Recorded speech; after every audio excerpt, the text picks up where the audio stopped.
Welcome to this video summary of The Mobile Wave, How Mobile Intelligence Will Change Everything by Michael Saylor. If you're interested in how technology shapes our world, this book from 2012 is a fascinating look ahead.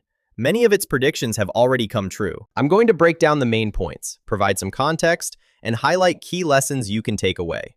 Let's dive in. First, a bit about the author and the book's context. Michael Saylor is the co-founder, former CEO, and current executive chairman of Strategy, a company originally specializing in business intelligence software and now leading the Bitcoin treasury wave. He's also a MIT graduated technologist and science historian.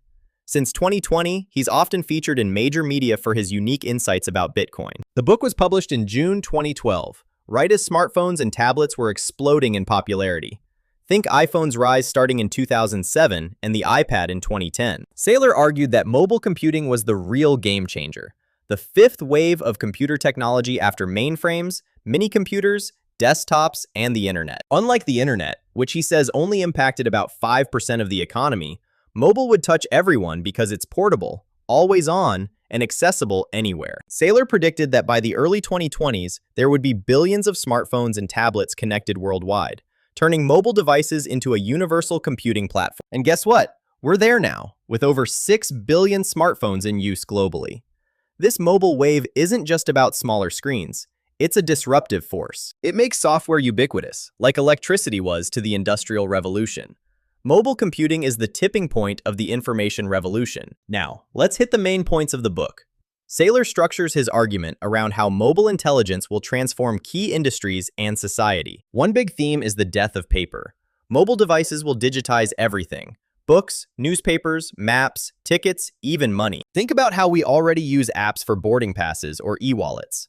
Saylor foresaw this shift accelerating, reducing waste and making information instant. In finance, mobile turns your phone into a bank. No more physical branches or cash. Everything goes digital with secure, real-time transactions. He talks about how this empowers the unbanked in developing countries, like farmers in Africa using mobile payments to access markets. It's low power and wireless, so it leaps over outdated systems in poorer regions. Healthcare gets a massive overhaul too.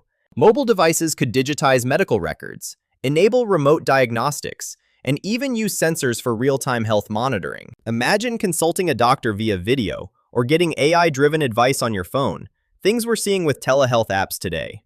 Education is another area ripe for change. Saylor envisions mobile as a personal tutor with interactive apps replacing textbooks. No more one-size-fits-all classrooms. Knowledge becomes democratized, especially in underserved areas.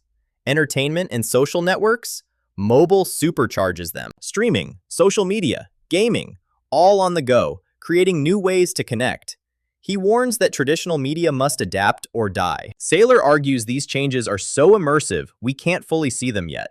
Mobile devices become extensions of ourselves, an appendage for modern life. So, what lessons can we learn from this book? First, embrace disruption.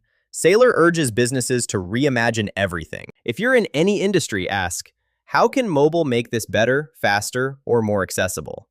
Don't cling to old models or you'll get left behind. Second, think globally. Mobile's reach means opportunities in emerging markets. It can bridge gaps in education, health, and finance. Third, cultivate visionary thinking.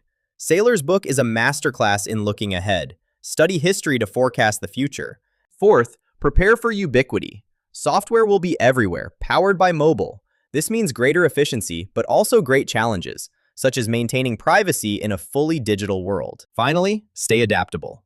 The mobile wave isn't over. It's evolving with 5G, augmented reality, AR, and beyond. Position yourself to ride the wave. That's the essence of the mobile wave. If you're curious about the future, pick up a copy. Thanks for watching. See you on the next one.